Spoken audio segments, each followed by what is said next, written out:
Hey guys, here's that video on good old Roman virtue. Now, the Latin word for virtue is virtus or virtus.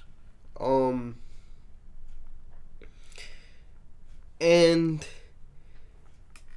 it's actually interesting because the first part of that word is man, so it's basically not virtue but really manliness, right? It, even though our modern English word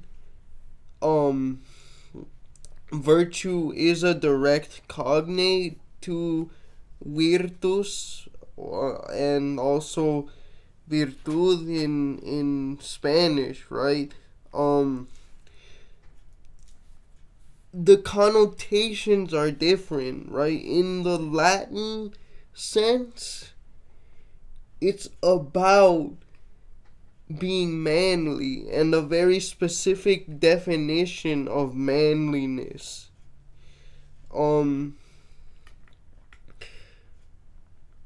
And right, this sort of manliness is what I talked about before.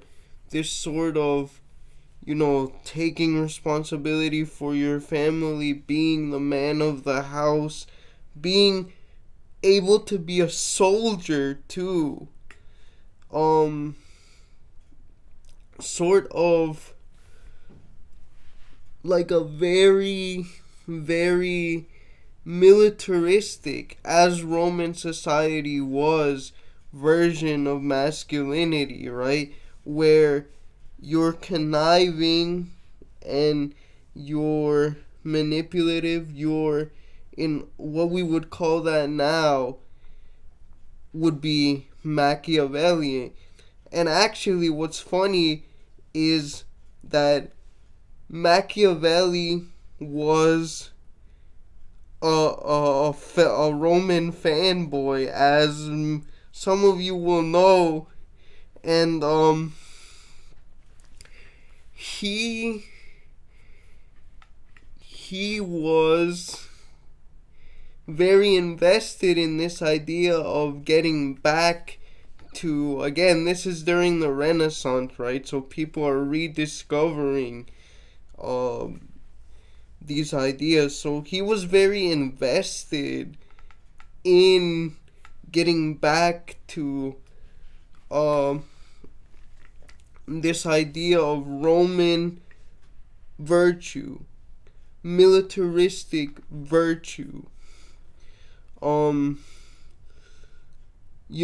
think today we would typically associate that with your, not one-to-one, right? Because I think that the modern image of like the Chad is like very soft towards his family and stuff like that. Well, no, the Roman man was ruthless towards his family, right?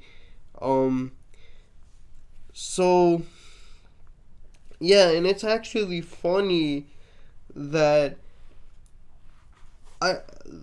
this is a very prominent idea in The Prince, which is Machiavelli's most famous work, right? He is all about virtue. That's this sort of militaristic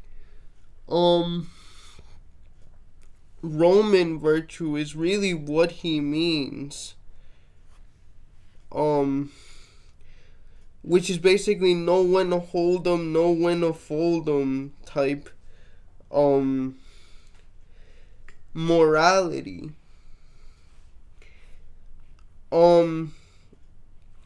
But it's interesting, again, like I said, just because of the ways in which it's intimately tied with your character and with the character of the family as well.